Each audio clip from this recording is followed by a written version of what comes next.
नमस्कार दोस्तों। अफगानिस्तान के अंदर जो सिचुएशन है वो बद से बदतर होती जा रही है और इसी को देखते हुए भारत सरकार के द्वारा आखिरी चेतावनी दे दी गई है कि जल्द से जल्द अब आप अफगानिस्तान से निकल जाइए। ये आप न्यूज़ देख सकते हो, make immediate travel arrangements to return from Afghanistan, ऐसा यहां पर इंडियन एम्बेसी के द्वारा बोल दिया गया है सिक्योरिटी सिचुएशंस को देखते हुए। तो इसके बारे में हम डिटेल से समझेंगे कि एग्जैक्टली हो क्या रहा है और प्रेजेंट में क्या सिचुएशन है, कितना एरिया यहां पर अफगान जो तालिबान है वो कैप्चर कर चुका है। तो काफी कुछ जानने को है, चलिए आगे बढ़ते हैं। लेकिन उसके पहले अगर आप स्टडी आईक्यू को सपोर्ट करना चाहते हैं तो सिंपली आपको ज्वाइन का बटन क्लिक करना है और वहां पर जाकर आप हमें हर महीने बहुत ही कम दाम पर सपोर्ट कर सकते हैं। चलिए देखते हैं एग्जैक्टली यहां पर क्या हो रहा है, हम क्यों इसके बारे में चर्चा कर रहे हैं, क्योंकि ट्यूसडे की ही बात है, कल की बात है। यहां पर जितने भी इंडियन सिटीजन्स हैं अफगानिस्तान के अंदर, उनको सरकार के द्वारा बोला गया है कि आप तुरंत कुछ ना कुछ अरेंजमेंट करिए ताकि आप अफगानिस्तान से बाहर चले जाएं और जो सिचुएशन है वो और ज्यादा खराब हो, ऐसी सिचुएशन आ जाए कि अब आप कुछ नहीं कर पाएंगे, ऐसा मत होने दीजिए, तुरंत वहां से आप चले जाइए। और इसी को लेकर यहां पर एक और चीज बोला गया है कि जितने भी कंपनीज हैं जो डेवलपमेंट वर्क में शामिल हैं, उनसे रिलेटेड जो भी वर्कर्स काम कर रहे हैं उनको भी जल्द से जल्द वहां से निकाल लेना चाहिए। और इसको देखते हुए आप यहां पर देख पाओगे इंडिया एंड अफगानिस्तान, यहां पर एक 2 पेज का जो प्रॉपर सिक्योरिटी गाइडलाइंस वगैरह है वो यहां पर जारी किया गया है। इसके अंदर बेसिकली यही बोला जा रहा है कि जो वायलेंस है अफगानिस्तान के अंदर वो लगातार बढ़ती जा रही है और जो कमर्शियल एयर ट्रैवल है वो जल्दी हो सकता है डिसकंटिन्यू हो जाए। तो ऐसा हो उसके पहले ही आप अपनी सारे अरेंजमेंट्स कर लीजिए। आप अपने आप को अपडेट रखने की कोशिश करिए कि आसपास आपके यहां पर कौन सा कमर्शियल फ्लाइट जो है वो वर्क कर रहा है और जैसा ही आपको मौका मिलता है वहां से आप तुरंत निकल जाइए। इसके अलावा यहां पर जो एडवाइजरी जारी की गई थी उसके अंदर जो इंडियन मीडिया पर्सनल हैं उनको भी क्लियर संकेत दे दिया गया है। उनको यह कहा गया है कि अगर आप किसी भी एरिया में जाते हो अफगानिस्तान के अंदर, आप न्यूज को कवर करने की कोशिश कर रहे हो, तो यहां पर जो एम्बेसी का सिक्योरिटी विंग है सबसे पहले आपको उनके टच में आना पड़ेगा और जो भी यहां पर ब्रीफिंग है, एडवाइस है, वो आपको सही से फॉलो करनी चाहिए, तभी आप अलग अलग जगह ट्रेवल कर पाइए। अदरवाइज आपको याद होगा पिछले महीने जो फोटो जर्नलिस्ट थे भारत की तरफ से, उनकी यहां पर मृत्यु हो गई और जिस प्रकार का जो सिचुएशन है उसमें बहुत तेजी से यहां पर चेंजेस देखने को मिल रहा है। अब देखिए ये जो न्यूज है ना, पर्टिकुलरली ये बहुत इंपॉर्टेंट हो जाता है। एक प्लेस आपने देखा होगा अफगानिस्तान के नदन साइड में है जिसका नाम है मजरे शरीफ। मजरे शरीफ में आपको बता दूं पूरे जो नदन अफगानिस्तान है उसका सबसे बड़ा शहर आपको देखने को मिलेगा। तो यहां पर क्या हुआ था कि कल की ही बात है, एक ट्वीट किया गया था भारत की तरफ से और यह बोल दिया गया कि शाम को वहां से एक स्पेशल फ्लाइट जाने वाली है मजरे शरीफ से, इस पर्टिकुलर जगह से। तो जितने भी इंडियंस हैं उनको यहां पर बोला जाता है कि आप जल्द से जल्द वहां से इवैक्यूएट करने की कोशिश करिए और आप ये फ्लाइट को ले सकते हैं। और ये आप देख भी पाओगे यहां पर जो इंडिया इन मजर है, ये इसके बारे में ट्वीट दिया गया है, special flight is leaving from Mazar-e Sharif to New Delhi. जो भी इंडियन नेशनल्स हैं जो तुरंत जाना चाहते हैं, आज शाम को ही ये फ्लाइट निकलेगा। कहने का मतलब है कि ये कल का ट्वीट था, मतलब ये कल निकल चुका है।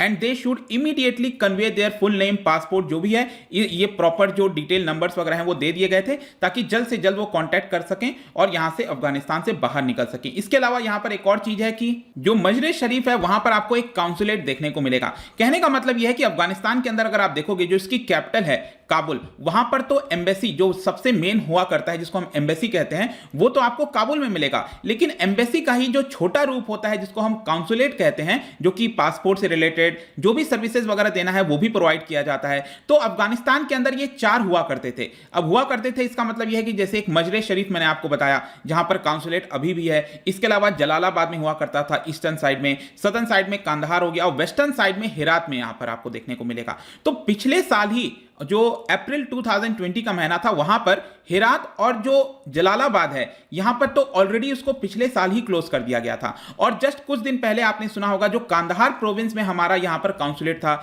यहां से जो भी हमारे इंडियन नेशनल्स थे उनको एयरक्राफ्ट के माध्यम से इवैक्यूएट किया गया, वहां से उनको रेस्क्यू किया गया। और कांधार में जो काउंसुलेट है वो वर्क तो कर रहा है लेकिन जो लोकल अफगान पीपल हैं वही उसको चला रहे हैं। और सेम इसी प्रकार से मजरे शरीफ में भी यहां पर जो भी स्टाफ मेंबर्स वगैरह हैं भारतीय, उनको भी वहां से निकाला गया है। तो ये आपको ध्यान रखना है कि जितने भी अब काउंसुलेट थे, आप यूं समझिए कि वहां पर कोई भी इंडियन नेशनल्स अब नहीं होगा। अब जो भी हमारे एम्बेसी में होंगे वो आपको काबुल के अंदर देखने को मिलेंगे। यही एक एम्बेसी बचा है जिससे आप पूरी तरह से कनेक्ट कर सकते हो और जो भी यहां पर हेल्पलाइन वगैरह दी जा रही है उसके माध्यम से आपको करना है। मैं आपको यह भी बता दूं कि पिछले हफ्ते की बात है, जो मिनिस्ट्री ऑफ एक्सटर्नल अफेयर्स है उन्होंने लोकसभा में बयान दिया था कि भारत जो है काफी ज्यादा विजिलेंट है और जो भी नेसेसरी मेजर्स लेना है वो भारत के द्वारा लिया जा रहा है ताकि हमारे जो इंडियंस हैं अफगानिस्तान के अंदर उनकी सिक्योरिटी बनी रहे। और जो नंबर अभी करीब बताया जा रहा है वो आपको करीब 1500 के आसपास देखने को मिलेंगे, मतलब 1500 इंडियन नेशनल्स अफगानिस्तान में है। और ज्यादातर क्या है ना कि आपको वो देखने को मिलेंगे जो वर्क के लिए गए हैं, डेवलपमेंट एक्टिविटीज के लिए गए हैं, ज्यादातर वही देखने को मिलेंगे। तो यहां पर कोशिश की जा रही है कि सभी लोगों को जल्द से जल्द निकाला जाए, बजाय कि एंड मोमेंट पर आपने सुना होगा कई बार सिचुएशन इतनी खराब हो जाती है कि यहां पर मिलिट्री को भेजना पड़ता है। तो ऐसा ना हो, यहां पर सबसे पहले यह करने की कोशिश की जा रही है। तो क्वेश्चन अब यह आता है कि करंट में क्या सिचुएशन है, अभी हो क्या रहा है। देखिए, जो तालिबान है उन्होंने मंडे से ही यहां पर जो टोटल ऑफेंसिव है उसको लॉन्च कर दिया है। कहने का मतलब है अफगान सरकार के खिलाफ, और जो अलग अलग बड़े शहर हैं वहां पर कैप्चर करना स्टार्ट कर दिया और ये मजरे शरीफ की तरफ बढ़ रहे हैं। अब देखिएगा, मजरे शरीफ मैंने आपको दिखाया था, यहां पर आपको देखने को मिल रहा है। तो बेसिकली क्या है ना कि मजरे शरीफ का जो पूरा शहर है उसके सराउंडिंग में उसको घेर चुके हैं पूरी तरह से, ऐसा बताया जा रहा है। और इसी की वजह से एक ही रास्ता बना है कि वहां से एयर के माध्यम से उनको इवैक्यूएट किया जाए। इसके अलावा यहां पर एक और चीज सामने निकल कर आया था कि मंडे को यहां पर एक कैपिटल है एबाक। एबाक बेसिकली एक प्रोविंस है, वहां पर उसका कैपिटल है समंगन। ये आपको मैं यहां पर दिखा देता हूं, मजरे शरीफ के जस्ट नीचे एबाक, ये आपका कैपिटल है किसका, समंगम प्रोविंस का। उसको भी इन्होंने कैप्चर कर लिया था मंडे को। ये 6th प्रोविंशियल कैपिटल है जो कि कैप्चर किया गया है। तो कहने का मतलब है कि जिस लाइटनिंग स्पीड से तालिबान कैप्चर कर रहा है, ये साफ साफ दिख रहा है कि उनका जो पेस है कैप्चर करने का वो और तेजी से बढ़ता जाएगा। मैं आपको बताऊं तो जो सबसे पहला आपका प्रोविंस था कैप्चर किया गया था वो 6 अगस्त को था। जारांज निमरूज प्रोविंस है, वहां पर उसकी कैपिटल है जारांज। ये आप अगर देखोगे सदर्न साइड में, साउथ वेस्टर्न साइड में ये आपको दिख रहा होगा। तो निमरूज ये आपका प्रोविंस है, जो स्टेट हम कहते हैं भारत में, और इसकी कैपिटल है जारांज। जारांज आपने सुना होगा कि भारत के द्वारा चबहार पोर्ट से इसको कनेक्ट किया गया था जारांज को, आई एम श्योर आपने सुना भी होगा। ये ईरान के साथ बाउंड्री शेयर करता है। तो ये वाला जो जारांज है सबसे पहला प्रोविंस था। प्रोविंस कहने का मतलब है कि जो अर्बन कैपिटल है उसको उन्होंने 6 अगस्त को कैप्चर किया था और उसके अगले 4-5 दिन के अंदर बहुत सारे यहां पर प्रोविंसेस के कैपिटल को उन्होंने कैप्चर करना स्टार्ट कर दिया है। बेसिकली हो क्या रहा है ना कि अभी तक ज्यादातर ये देखने को मिलता था कि जो आपका तालिबान है वो रूरल एरियाज में ही अपने आप को बांध कर रखता था। मतलब ये सपोज जो ज्यादातर ये रूरल एरियाज सेंट्रल अफगानिस्तान के अंदर ये अपने आप को बांध के रखते थे और ऐसा लग नहीं रहा था कि वो अर्बन एरियाज में जाकर कैप्चर करेंगे। लेकिन अब यहां पर वो अर्बन एरियाज को भी कैप्चर करने लगे हैं और इससे साफ संकेत होता है कि जो ब्लड शेड है अफगानिस्तान के अंदर वो और ज्यादा बढ़ता जाएगा। और फॉर एग्जाम्पल कांदाहार के बारे में मैंने आपको बताया, मजरे शरीफ बताया, ये बड़े शहर हैं, उसको अब इन्होंने कैप्चर करना स्टार्ट कर दिया है। पिछले साल तालिबान ने बोला था कि वो अश्योरेंस देता है कि यहां पर कोई भी ब्लडशेड नहीं होगा, लेकिन ऐसा कुछ भी होता हुआ देखने को नहीं मिल रहा है। मैं आपको एक एग्जांपल के तौर पर बताता हूं कि किस तरह से जो अफगानिस्तान के अंदर तालिबान अपना बढ़ाता जा रहा है एरिया, ये आपको इस पर्टिकुलर मैप के माध्यम से पता चल जाएगा। ये पिंक कलर में जो आप देख रहे हो ना, ये ऑलरेडी तालिबान के अंडर में आ चुका है। आप सोच के देखिए 231 डिस्ट्रिक्ट यहां पर जो तालिबान है उसको कैप्चर कर चुका है। यहां पर 111 में कॉन्टेस्ट चल रहा है।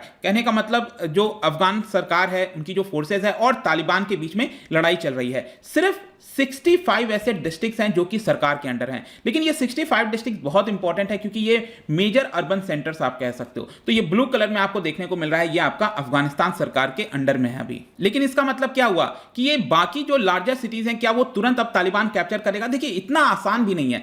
यहां पर तालिबान को भी समझ में आता है कि अगर वो अर्बन सिटीज में बहुत ज्यादा यहां पर नफरत फैलाएगा, वहां पर तोड़फोड़ करने की कोशिश करेगा, तो जो लोगों का भरोसा है, लोग खिलाफ हो जाएंगे। तो तालिबान भी कहीं ना कहीं ये नहीं चाहेगा, तो इतना आसान नहीं होगा। लेकिन अभी तक अफगानिस्तान सरकार के पास कोई ऐसा रास्ता दिख नहीं रहा है कि वो लोग करने क्या वाले हैं, कोई प्लान नहीं दिख रहा है। ये थोड़ी सी चिंता की बात है। और साथ ही साथ जो फोर्सेज हैं अफगान की, उनका मोरल अब बहुत लो हो चुका है। आपको समझना है, इतने लंबे समय से अब लड़ाई चल रही है और वो लगातार लूज करते जा रहे हैं, तो जाहिर सी बात है कि यहाँ पर उनका जो मोरल है वो तो डाउन होगा ही। और जब फोर्सेज के मोरल डाउन होने लग जाते हैं तो डेफिनेटली आप समझिए कि यहाँ पर जो प्रॉब्लम है वो आपको बढ़ता ही हुआ देखने को मिलेगा। जहां तक अमेरिका की बात है, उन्होंने ऑलरेडी काफी हद तक अपने आप को विड्रॉ कर लिया है। तो ये पूरा वीडियो था दोस्तों अफगानिस्तान के सिचुएशन से रिलेटेड प्रेजेंट में। लेकिन जाने से पहले एक बहुत ही इंटरेस्टिंग क्वेश्चन, क्या आप बता सकते हो कि जो पहला एंग्लो अफगान वॉर हुआ था ब्रिटिशर्स के टाइम में, आपको पता है आई थिंक शायद ये 1839 से लेकर 1842 के बीच में हुआ था, if I am not wrong.